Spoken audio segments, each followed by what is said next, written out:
Looks like I got my camera. Hey, everybody, and we're back again. You may have noticed there's someone else in our studio today. What? Yeah. Imagine that. So, everybody, this is Teresa Davidson with Chains Interrupted, and she is co-founder and CEO of Chains Interrupted. So, Teresa, can you just, I guess, introduce yourself a little bit and tell us about Chains Interrupted? Sure. Well, I just appreciate being here. Thank you for caring about this issue. I'm Teresa Davidson, and as he said, I'm the co-founder and CEO of Chains Interrupted, which is a nonprofit that fights against human trafficking in eastern Iowa, the whole state, the nation, and beyond. We contend for the freedom of youth against human trafficking and exploitation. That's our mission statement. All right. Awesome.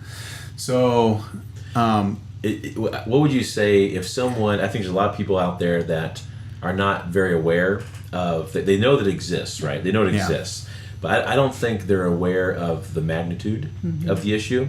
And sometimes we think of places far off, in these other countries, gotta be careful, go down a certain alley or something, and it's very distant. It's always very distant.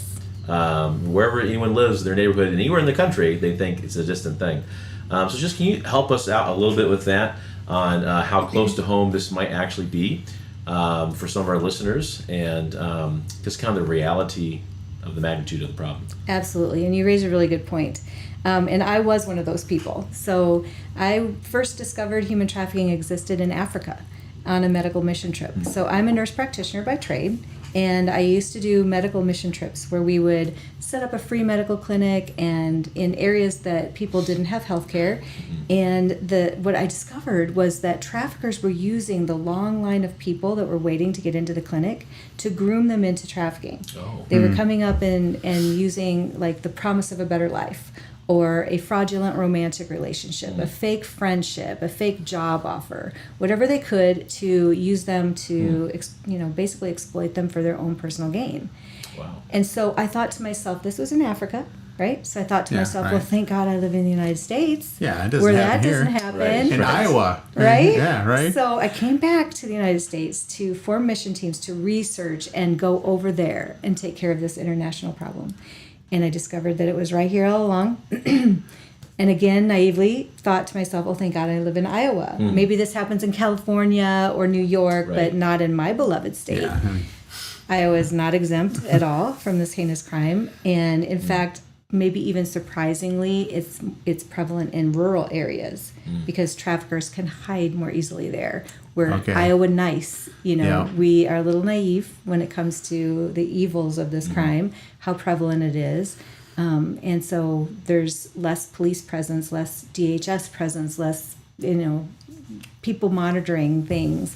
Right. Sure. So, it's definitely here. And one of the things that, is really sad. I used to work at Mercy Medical Center in Cedar Rapids as the anti-human trafficking coordinator.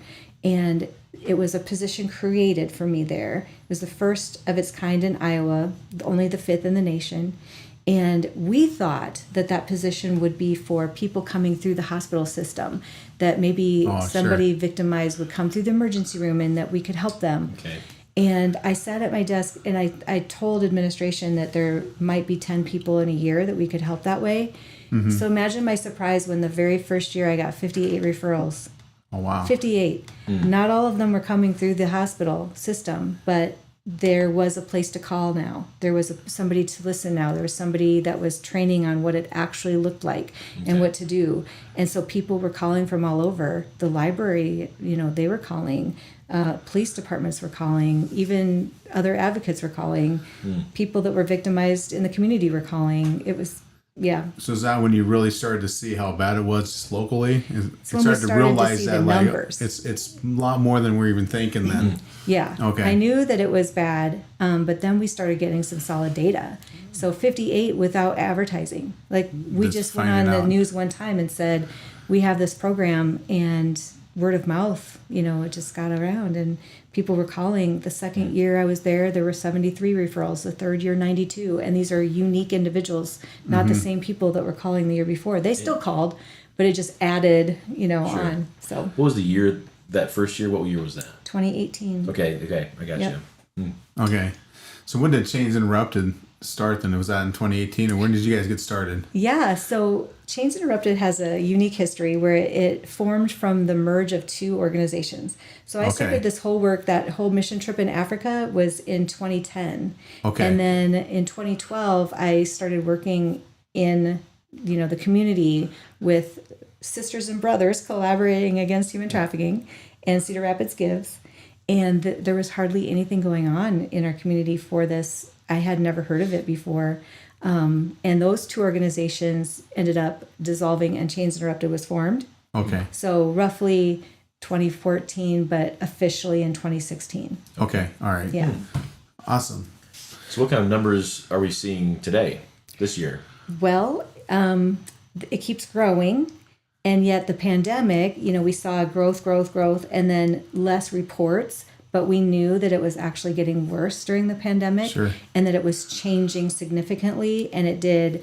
The change in it was that it went from being in person to much more online. And that was online grooming as well as online connecting and online exploitation. Like Sure. we're seeing skyrocketing numbers of children being exploited online and videos being produced. And now it's going to change even more with this AI. Coming out, the artificial intelligence. It's just insane what's happening. I just was on a meeting today for the National Center on Sexual Exploitation, and they had a report for the National Center for Missing and Exploited Children. They have a cyber tip line that reports all of these cyber, reports for kids, multiple different kinds. And they had their 2023 report released. Excuse me. And so they were reporting skyrocketing numbers. It just made me sick to my stomach how many children are being groomed online, how many children are being asked to meet up online, and they're asked online to meet up in person or online, or asked to send a sexually explicit photo or video of themselves, and then that's exploited online. And once it's online, they can't get it back. No, it's there forever. Yeah, right. It's ruining their lives because they can't hide from it either. Can't move away. What is the percentage of minors versus adults that are, being trafficked? Yeah, it's both, right? It's not just kids. Both. It's not just adults. So yes, and let me preface that answer by saying that statistics are really hard to come by in this field. Okay. It's an underground crime. And also even the people that are being victimized by human trafficking often don't understand that that's what they're being victimized by, because many times traffickers groom them with a false relationship. So they think they're in a romantic relationship, or they think they're with a friend or a new family. And so they don't understand that the actual title for this is human trafficking. So they might not report it, or they might not say that when they come to the emergency room, or get arrested for something, or go to an advocate, and so numbers are really hard to come by. But in my experience with the Mercy Medical Center position, those 58, those 73, those 92, about 25% were kids. Okay. Now, different places will report different numbers. Sure. Nationwide, they're reporting roughly 53% are kids. Okay. All right, that's why I'm saying. Okay. There's a big problem with statistics all around in this way, because there's no omniscient being collecting this data. And so, things can, we always take a control group, right? Even with politics, where that stuff's coming around. And what do? They go to a certain area a lot of times, and are you checking, both day and night, weekdays and weekends? Are you going to different parts of town, different, socioeconomic levels and whatnot? And so you really got to see where the data is coming from even. And I think one of the things that I wanted to highlight that you were talking about was just the idea of, what's getting reported and how is it being reported? Right. Because it could be the problem that's even getting reported, but they're not reporting it with that catchphrase or the term, human trafficking or whatever it is. So then that becomes part of the problem with awareness. Yes. And which is why, one of the reasons why it's so important to have you on today. Yes. And is just to kind of see that.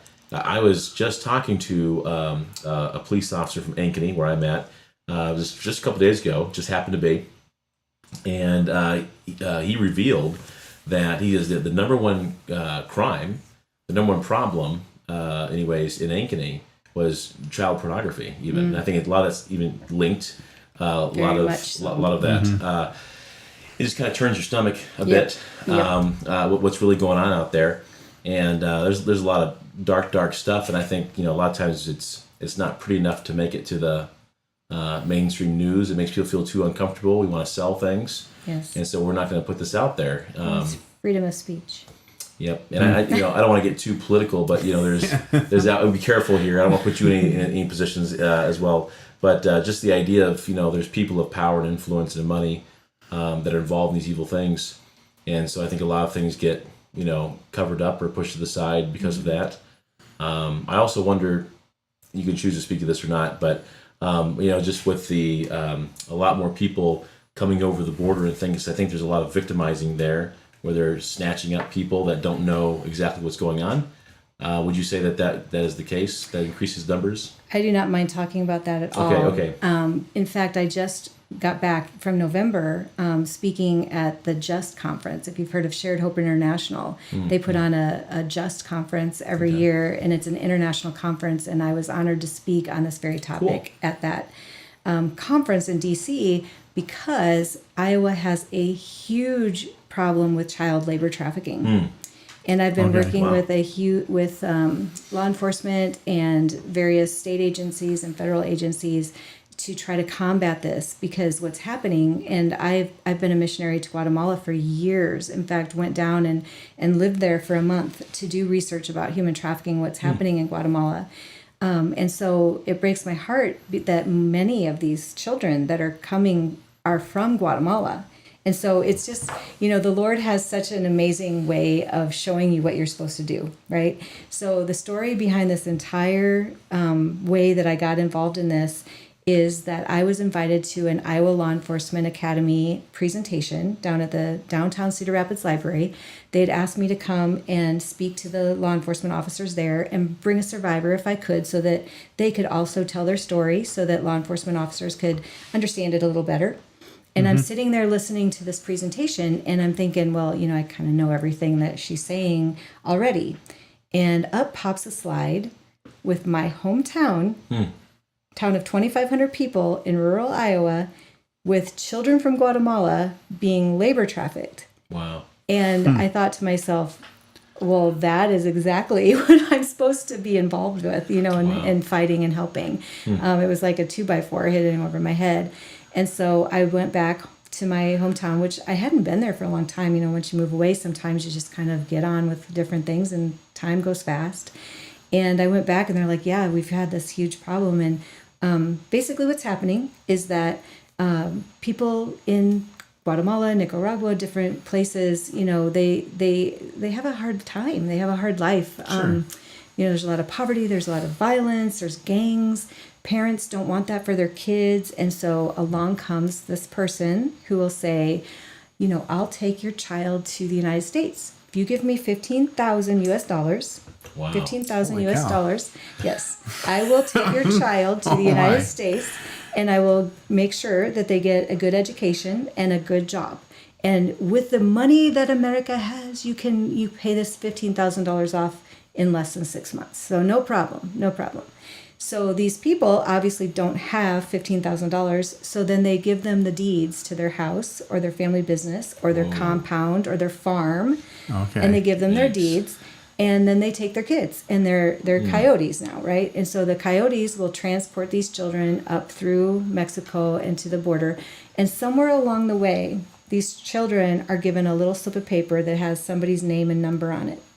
And they're told, this is your uncle. You tell them this is your uncle. You tell them this is your auntie. You tell them this is your brother. And this is your sponsor, right? This is what they're saying to tell.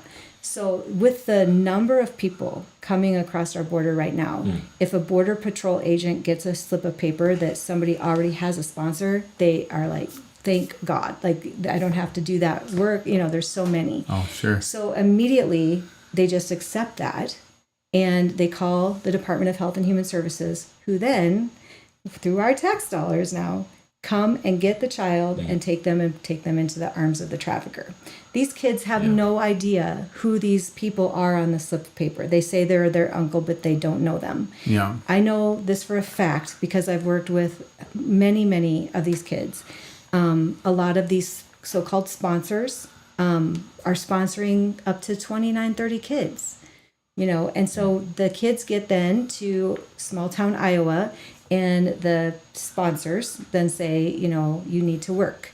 And so they'll put them to work a lot of times in our agricultural area, our farming factories, meat packing plants, egg packing plants, organic farms, places that need manual labor. And our schools are reporting to me that these kids are falling asleep in class because they still go to school, but they're working from 7 p.m. to 7 a.m. and then going to school. Okay. And so they're falling asleep in class, partly because they don't understand the language very well either. No. So, they're bored. But it's a terrible problem. And, they have this $15,000 debt to pay off. So then they do get paid from the job. So a lot of them are telling me that they get $600 a week. But then the sponsors or the coyotes or the traffickers or the contractors, whatever you want to call them, will then take $550 of that. So out of $600 a week, they get to keep $50, and then they have to pay for other things that they need. But the coyotes are taking that back because they're saying, well, you owe $15,000. Now there's interest. We forgot to tell you that there'd be interest on this. And by the way, as we took you up through the different countries, there were problems that we didn't anticipate, so you owe more. And so they just add to the debt.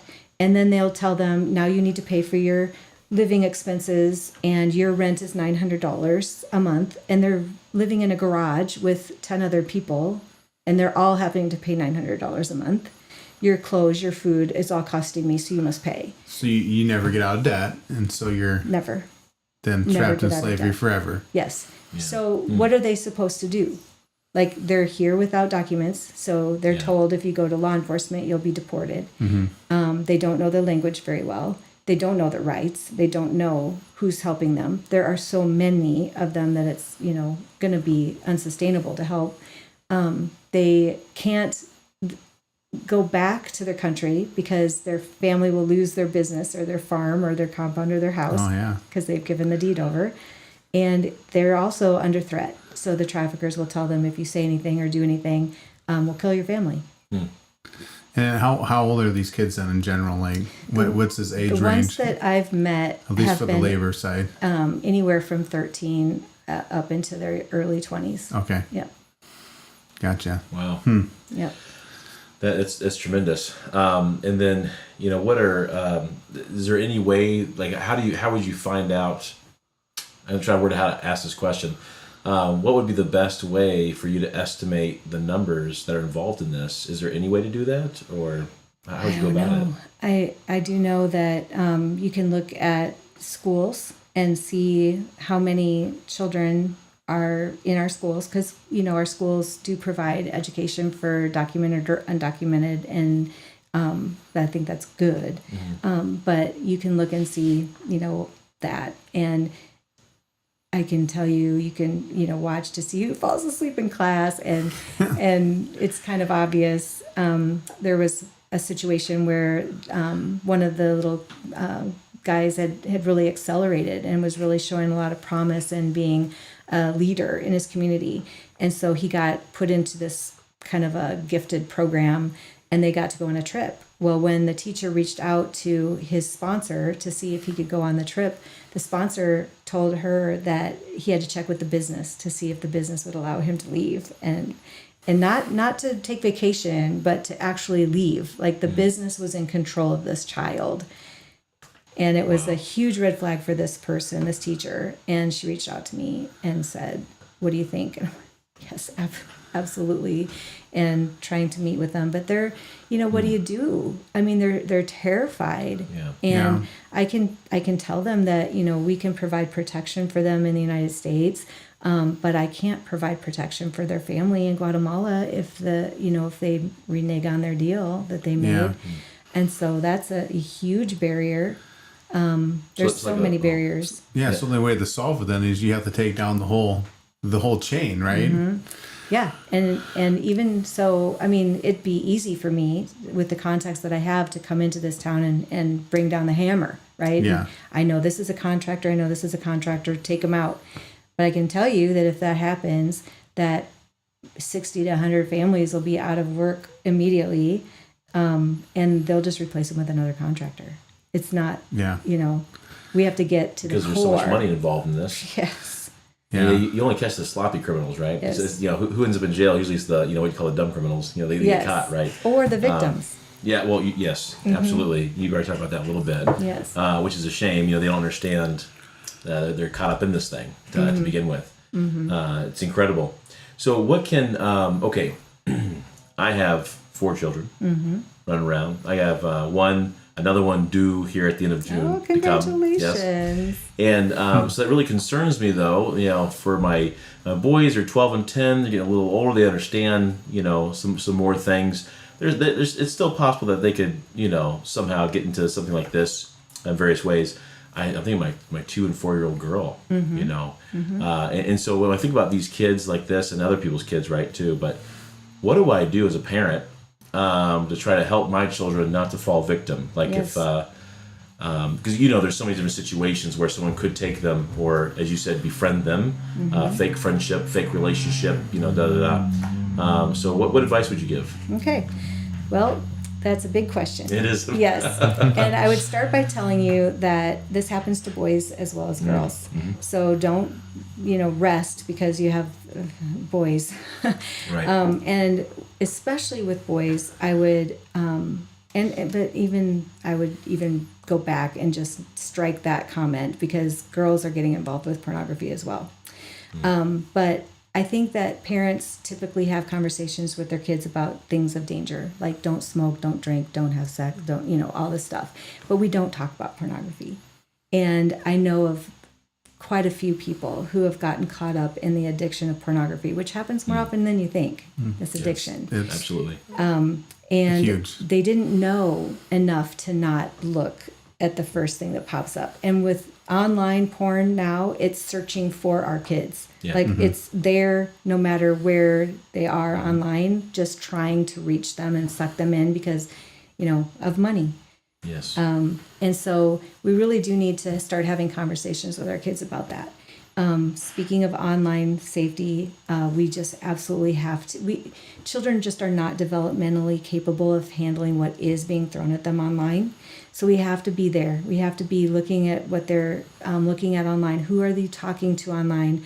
There's so many apps that traffickers will have them install on their computer, their iPad, their phone, their gaming device, whatever, to hide the messages, to hide the photos that you will never know.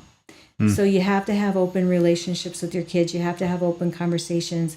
If they do something dumb, like send a sexually explicit photo or video, they have to be able to tell you that. And you have to be able to not, react like we want to react, So that they can't get blackmailed that way. Yes. Yes. Because that's a huge thing right now. And we have to be able to react quickly to get that offline. And there are ways to do it. But if people have downloaded it or screenshot it, then that's still, they can upload it at another time. So time is of the essence with that. And there is help with the National Center for Missing and Exploited Children. They have a website called Take It Down that they'll look for photos and videos that have been uploaded about children and take those down. Okay. So there is help now for that. And it's a really important resource. But yeah, you have to be able to be approachable for your kids to come and be able to say, I did this thing and I need help and not freak out and punish them or anything like that. At least not right away. It's a tough tightrope to walk. Yes, yes. Yeah. But, I tell people all the time, look around in your family, in your social circle, in your church, in your school, wherever, and who's vulnerable. Because traffickers are going to target the vulnerable. They're going to target people that don't feel very good about themselves or that are getting bullied or don't have a friend group or lost a parent or, just the vulnerable, right? They're going to target them. And if we can target them, we as a Christian community, we as parents, we as good adults can target them and come alongside them and be there for them, then they are much less likely to fall victim to a trafficker coming along and saying, hey, I'll be there for you. Because that's how it happens. The grooming process is that a trafficker will target the vulnerable, and then they come in and they want to gain their trust because they want to get information from them, right? They want to know, what is it you need? Because their main goal is to be that savior, be the person that gets them, the only one that understands them, the only one that can provide for them, and just start to kind of push all the other people out of their lives to be the main one, the only one. It's kind of a codependent type of relationship where they just are addicted to that person. And then once they have them on the hook like that, that's when the abuse begins. They'll turn on them. And then the person finds out that they're not the only one, that this is, not what they signed up for, but it's too late. And by then, a lot of times they've pushed everybody else away. They didn't realize it. The family didn't know that this was what was happening. They just knew that they had some sort of, controlling person in their life. And so if we can, prevent that will go a very long way. Yeah, that's interesting. Yeah. So is the bigger problem then, the contacting online versus just the straight up kidnapping? Yeah. Right. By far. Okay. The number one way traffickers are grooming and luring our kids into trafficking is online. It on social media and the movies, it's more Taken. Like we've all seen the movie Taken, right? It's the crazy white van that pulls up. It's a crazy white van. It's the Walmart parking lot you have to be careful of. No, that can happen. That can happen. And that's easy to teach your kids about, look out for the white van. Yeah, right. Don't go with the guy that has lost his puppy and has ice cream for you, whatever. But are we talking to them about the person that wants to play a game with them on their, gaming device that has internet? Just some random stranger who wants to play a game, which happens all the time. All the time. Well, and then there's another issue I've heard of. I wonder if you can speak to this. Is a lot of people, they talk about stranger danger, but so often it's those that are already close, like even family members. Yes. And so it's more like strange behavior is what we need to train. You want to speak to that a little bit? No, I'm so glad you brought that up because Polaris, that runs the National Human Trafficking Hotline, they reported last year that 44% of survivors that called in said that their trafficker was a family member. A family member, a blood. What percentage was that? 44. 44%. Yes. And if they're not a family member, blood related, the vast majority know their trafficker. They knew them. They're a family friend or, something. Yeah. Okay. So it's, the online stuff starts out being strangers, but then they feel like they know them, right? In one of my presentations, I have it's a slide that is a really scary slide, and it's this older guy that's creeping on the online, and it says, "Meet 10-year-old Becky's 12-year-old internet friend." Yeah. And I show the kids that, and I ask them first. I say, "How long would you need to know someone online before you met up with them in person?" And I get all kinds of different answers, 6 months. No, then they argue with you. No, I need a year. So then I show that picture and I'm like, how long would it take this guy to turn into that 12-year-old girl who loves volleyball and puppies that's talking to 10-year-old Becky? They're like, well, he's never going to turn into that. I'm like, that's my point. Like this is not a 12-year-old girl. Right. He's pretending to be a 12-year-old girl. Yeah. And so they get the point, but we talk about never meeting up, with people that you've met online and always, showing your parents who you're talking to. But like you mentioned, even in person, we talk to kids about how to tell if an adult is trustworthy, right? Because we've seen doctors, nurses, pastors, lawyers, family members arrested for trafficking. Yeah. So these are people that we teach them that you can trust, right?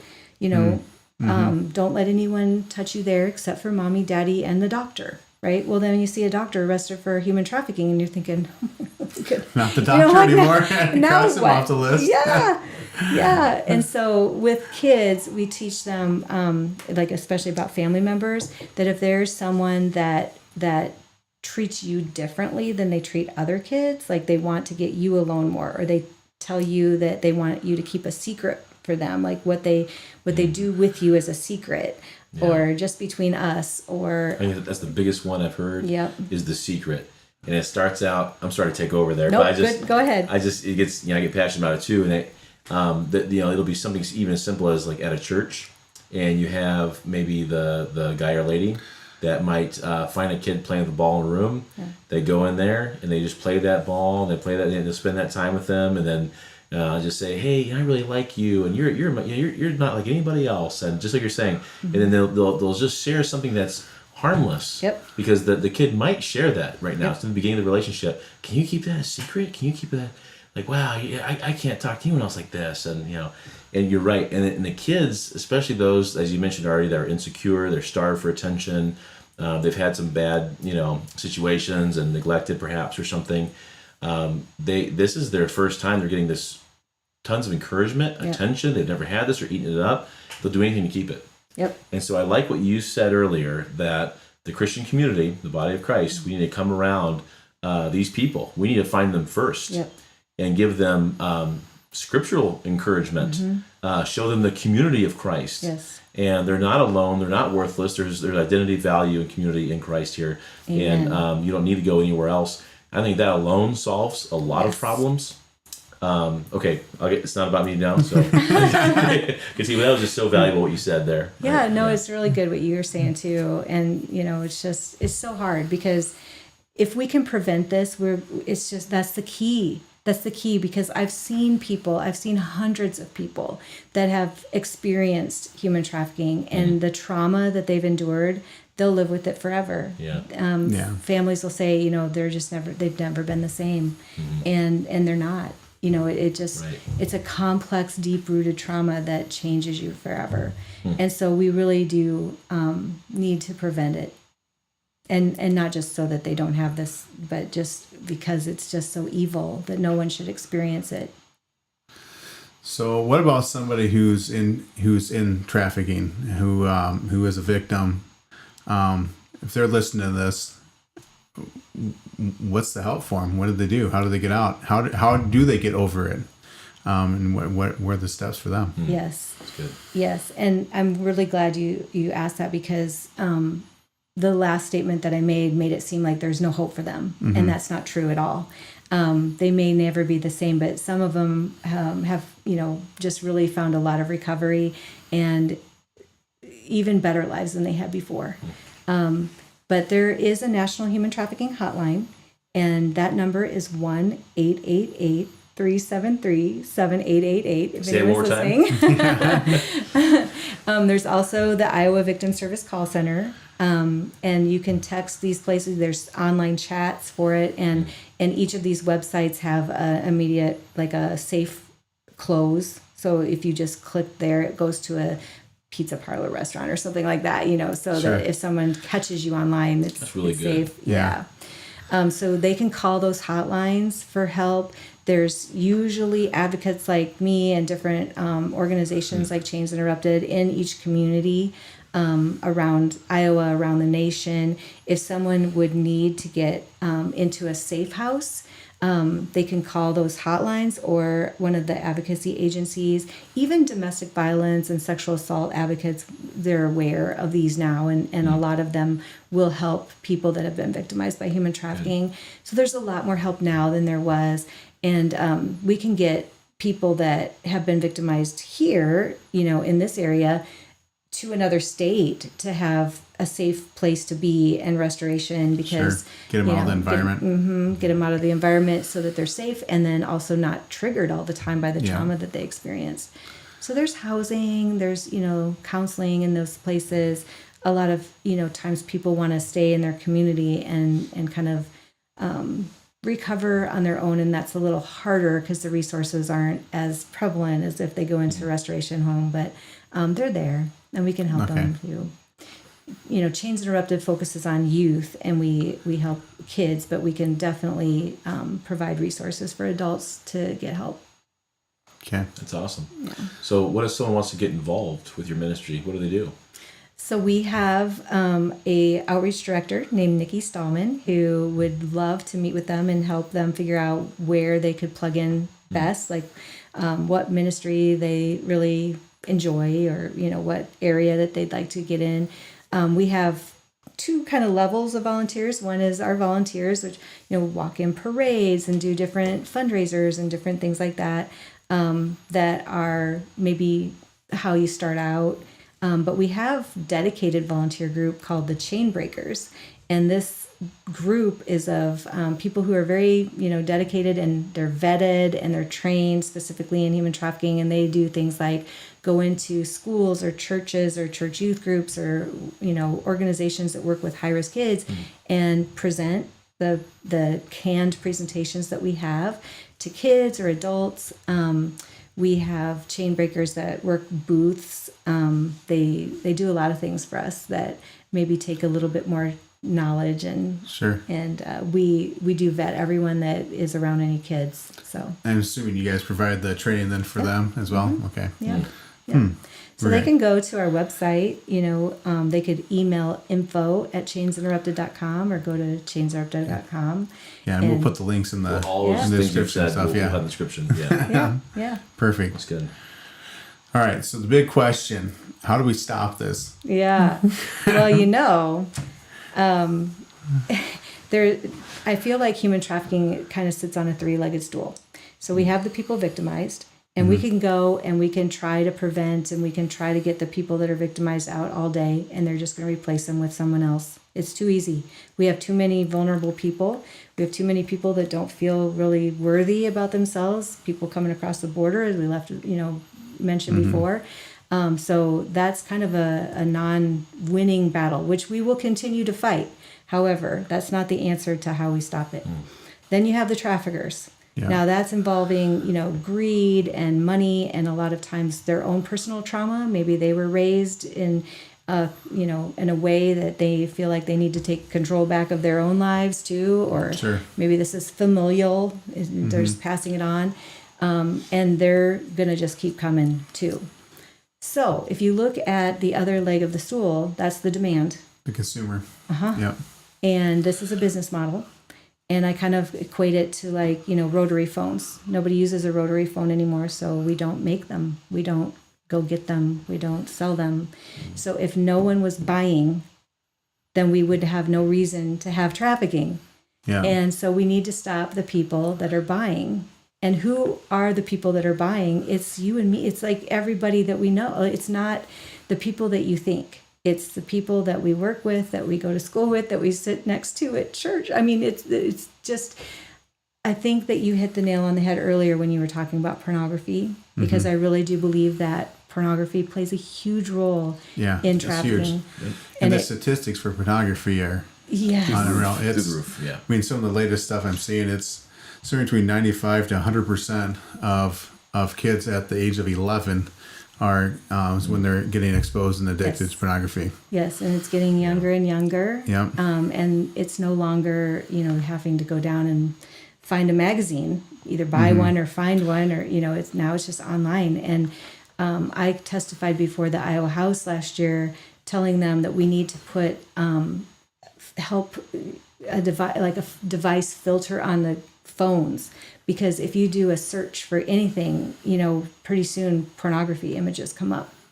Yeah, even with safe search on, Yes, it doesn't stop it. Yes. So you're an 11-year-old kid, right? And this comes up, and it's shocking and a little exciting. And if you click on it accidentally, even off you go. Well, half the videos play automatically. Yes.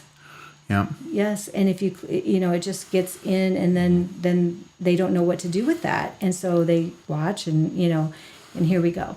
Yeah. But I know survivors of human trafficking that will say that people will bring them porn videos and say, this is what I want to do. And so this is 100%, part of the problem. And, as a nurse practitioner, I know physiology of the brain.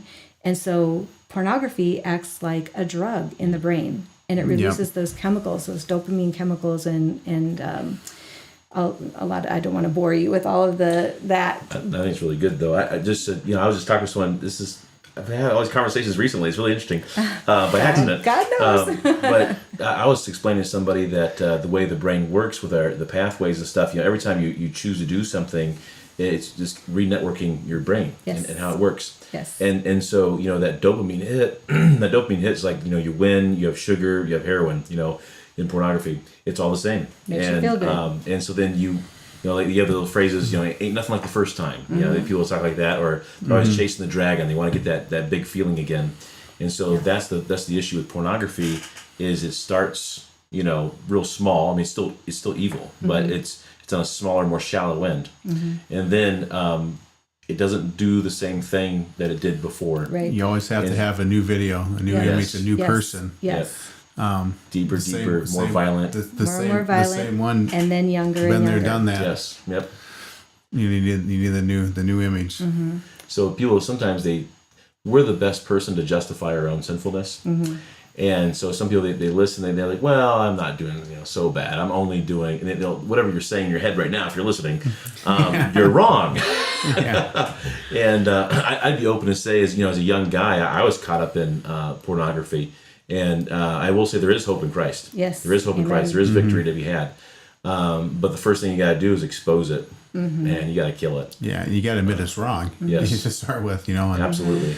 And once again, it's not just something you're doing alone. I mean, we just heard you're the cause of someone else being stuck in slavery because of what you're doing, and it's not a victimless crime. It's terrible. So I often ask. Sorry, what's that?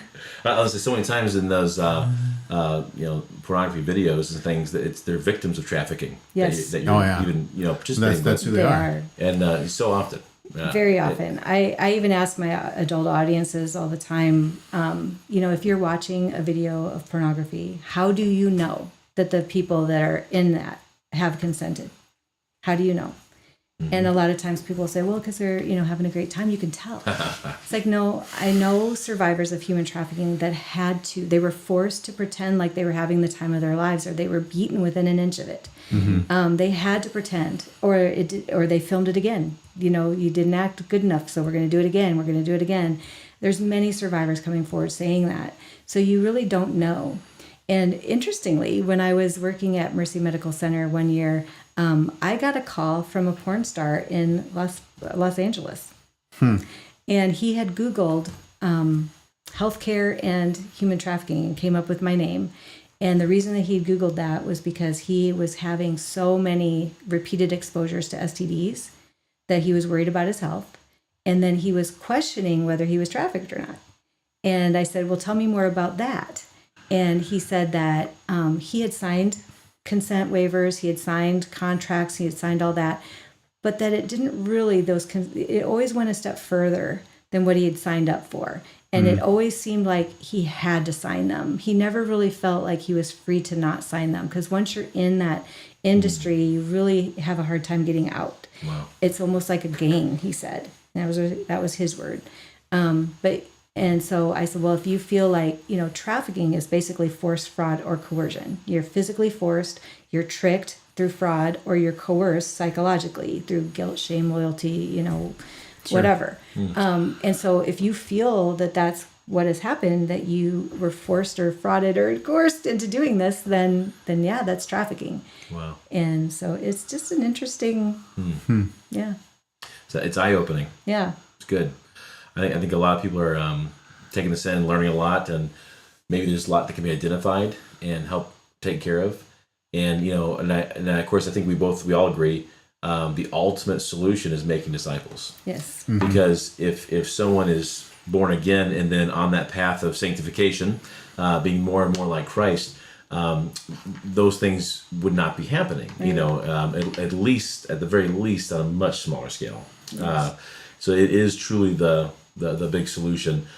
So we do need to take action and do all the things that has been mentioned this whole episode, but not at the expense. So the number one activity is sharing the gospel, Amen. Is discipling each other. Because as you even said, the person in the church seat next to you, right? Mm-hmm. They could be the big problem.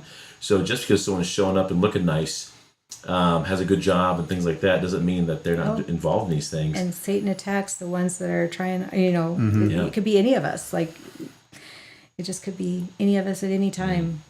So we always need to be reaching out. Yeah, for sure. Yeah.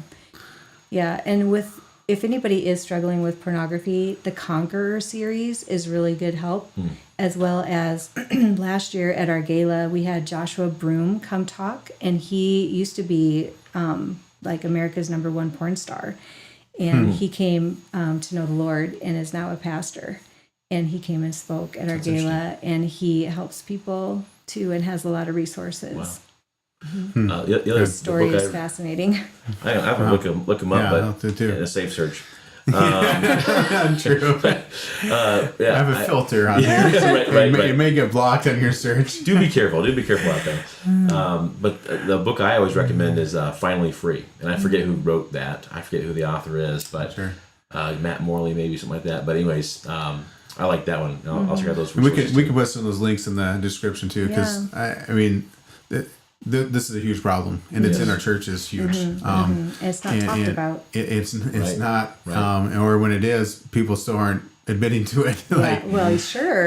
Because it's embarrassing. It is, and sin should be embarrassing, but that doesn't mean you shouldn't get help. And a lot of times people don't repent or change because they like it. But there is help. There is a way out, and I know a lot of people are out there struggling and wishing they could break free, but they're afraid to ask for help because of the embarrassment or the shame. And so there are resources and there are ways to help, and we'll put some links in the bio for that, because that really is, like you said, if we can stop that, there's no demand. And so the chances of us completely doing that on this earth is probably 0, right? But we don't have to be the problem. So if we can all start with policing ourselves and getting the help we need, that would be huge. So anyway, it's great having you on. Thank you. This has been good. It's been wonderful. It's been a learning experience. It's been a learning experience though, and I think this is stuff we can take from here and we can learn. Once again, the parents need to be involved with their kids. The smartphone thing. What are the worst apps? Like, what are some of the apps that is it all of them? Just social media to stay off? All the time. So there's a couple resources for parents. Protect Young Eyes, the website. They have all of the different devices, from Chromebooks to smartphones to Androids to, whatever. And it goes through step by step how to put filters on them and how to protect your kids. Okay. So Protect Young Eyes. And then Bark, BARK, is also, now I'm not endorsing them, they're a business, but they have definite filters and technology that helps your whole house stay safe and different things. And there's a few filters like that. We have a whole house filter on the different one that does similar thing. But filters are not fail-safe. Exactly. And people need to know that too. Just because they have a filter doesn't mean it does not. You can get around filters so easy. Well, and that's why we were talking about you have to have the relationship with your kids. You have to have an ongoing conversation, not just a one and done, like the birds and the bees. Okay, I did it, check. It's an ongoing conversation, because even if you have a filter at your house, your child's going to go to a sleepover as somebody else's that doesn't have it. And they just need to know the dangers. If they see something, they need to know that they can come talk to you, and they can be addressed properly. And our kids are getting inundated with strangers requesting them online to talk to them. Chat rooms are huge for grooming our kids. They just need to know the dangers, and I don't think people know. I don't think parents know how bad it is online. But the FBI estimates that there are 750,000 child predators online every day. Whoa! Now is that in a geographical area? No. The whole worldwide. Well, the United States. United States. Okay. Yeah. And when I first started working in this, 10 years ago, that number was 25,000. Wow. 750,000 was the latest that I've heard. That's a bunch. And they're all like 14-year-old girls. They're pretending to be, And that's just an estimate, And sometimes estimates like that are kind of conservative compared to what's really happening. Right. Well, and now with AI, we're starting to get calls of kids that are saying that they're seeing videos, like porn videos of them online, but it's not them. Yeah. So AI is taking their face their and picture. putting it on videos and posting them online, and people believe it, and so it's just, I don't And know. even can copy a voice. Yeah. And so that if there's a phone call, they could have the sound of a young girl, Yeah. kind of a thing. So they go, oh, this is definitely a real person. There's even kidnapping cases where they'd act like they had a child for ransom, and all they need is a few clips, like a voicemail, something like that. They can perfectly copy. Yep. Like even a lady goes, that's my daughter crying. I know it is. I know her cry. Mm-hmm. And it was AI. And so they send the money. It's crazy. Mm-hmm. Yeah. We could go on. This could be a 5-hour episode if we're not yes. careful. Yeah. No. Yeah. So anyway, it's been great to have you. And we will post all the links. But once again, if you just tell everybody your website and just a quick little what we can do, we'll wrap it up here. Yeah. So the Chains Interrupted website is www.chainsinterrupted.com. They can email us at info@chainsinterrupted.com. And I would just, close in echoing that, Christ is the answer here to everything. My life verse is Isaiah 1:17, learn to do right, seek justice, defend the oppressed, take up the cause of the fatherless and the widow. And I think if we can go by biblical standards of what we as believers and Christians are supposed to be doing, and really seek out those vulnerable kids and people in our lives, we have them. You're thinking about who it is right now. It's in every family, in every situation, in every group. And if we can be that light and show them their true identity, their true worth, we'll have less people victimized, but even less traffickers and less fires. Yep. Yeah. It's good. Awesome. Well, thank you for stopping in the studio. Of course. Thank This you has for been good. having It's me. been good.